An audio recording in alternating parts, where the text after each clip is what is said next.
Well,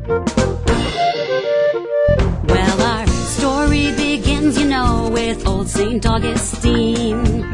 Way back in days of old, he reported on this theme.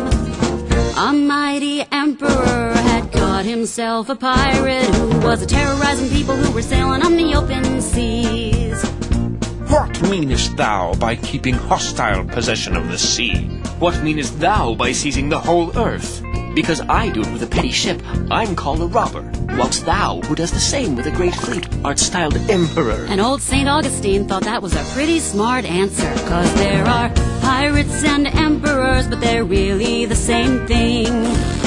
When they go and try to reach the same ends by using the same means, well, they do it big or they do it small, from a little tiny boat or from hallowed halls. Bully is as bully does, that's plain to see. Speaking of bullies, what would you say about a gang of vicious, low-down thugs who were trying to overthrow the government by attacking undefended civilian targets like schools, farms, hospitals, and outreach centers? Why, I'd say they were terrorists. I'm sorry, the correct answer is freedom fighters. At least that's what you called these thugs, aka the Contras, when you funded their campaign of terror and indiscriminate killing to overthrow the government of Nicaragua.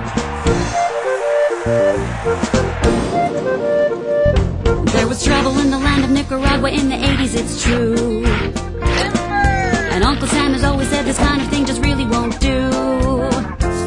So he paid for a bag full of dirty tricks and turned killers into heroes with a PR blitz. Well, freedom's sure a funny word for what the Contras did do. You know, there are pirates and emperors, but they're really the same thing. Even the ones who say they just want to let freedom ring, well, they do it big or they do it small, but only one goes down when they break the law, while the big one claims, This really don't apply to me.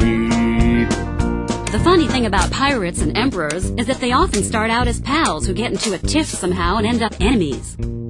You mean like Lex Luthor and Superman? Yeah, except Lex Luthor was a nice guy before he lost all his hair, whereas Manuel Noriega, Saddam Hussein, and Osama bin Laden were all known thugs and mass murderers when they were on the CIA payroll.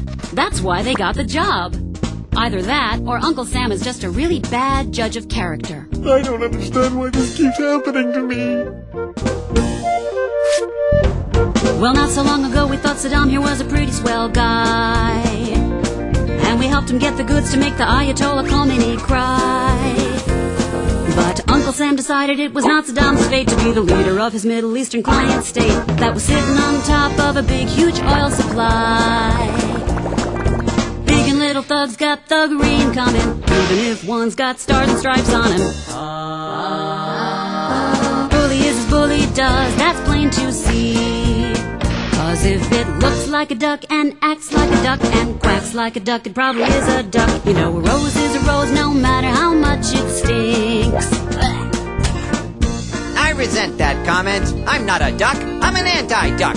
I'm a counter-duck. Well, I'm more of a mallard, really.